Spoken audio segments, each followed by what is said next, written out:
ነኝ። ከሁሉም በላይ ሰላምታ ይቀድማል ብዬ ነው ሰላምታን አስቀድምኩት እንጂ እልልታ ይመልጣኝ ነበረ።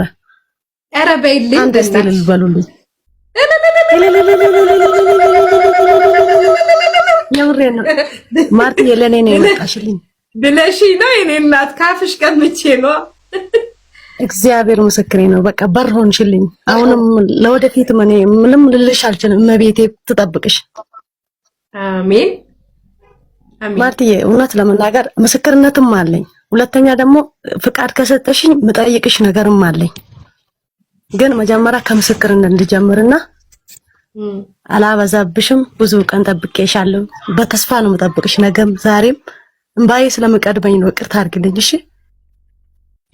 ብዙ መንገድ ስለተጓዝኩኝ ነው። በቃ እድሜ ማለት በቃ እኔ እንጃ። እግዚአብሔር ይመስገን የዛሬ ፀሐይ ያሳየኝ ራሱ ክብሩ ይስፋ። በቃ ክብር ለሱ ነው። እኔ ለሰውም ክብር መስጠት አልችልም። እሱ ነው የሚያከብረን።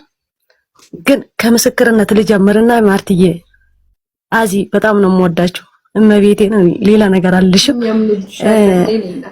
አዎ ከዩቲዩብ እንዳገኘውሽ የሚዘፈዘፈው ሁላ ዘብዝፌ መጀመሪያ ስራም ታጊ ነኝ። በጣም ነው ስራ ምሰራ፣ በጣም ነው ስራ የምወደው።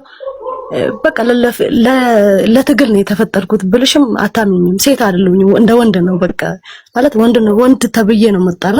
ግን ልፍ ልልኝ አልቻለልኝም። ተስፋ የምቆርጥ ሰውም አይደለሁም።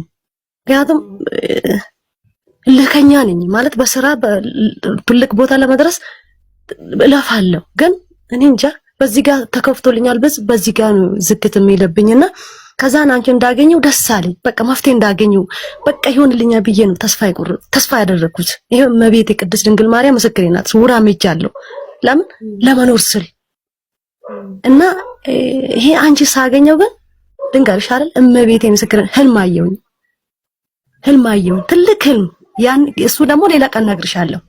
እና የሚዘፈዘፈውን የሚረጫጨውን ገዝቼ ዘበዘብኩኝ። በማግስቱ ተነስቼ ረጫጨውኝ። መጀመሪያ ይሄ ርጭ ሳላደርግ አንቺን እንዳገኘው አደነዘዘኝ። መድኃኒቱን እስከምገዛ የሆነ ማሰባዬ በቃ የሆነ ነገር አስቀምጬ ያ ነገር ማንሳት አልችልም።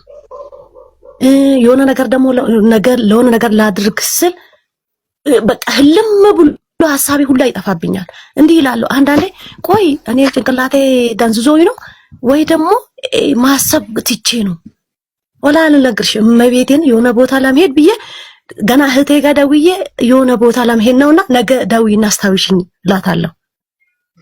በቃ ሁላ ረስቼ ማለት ነው። ከዛ ይሄ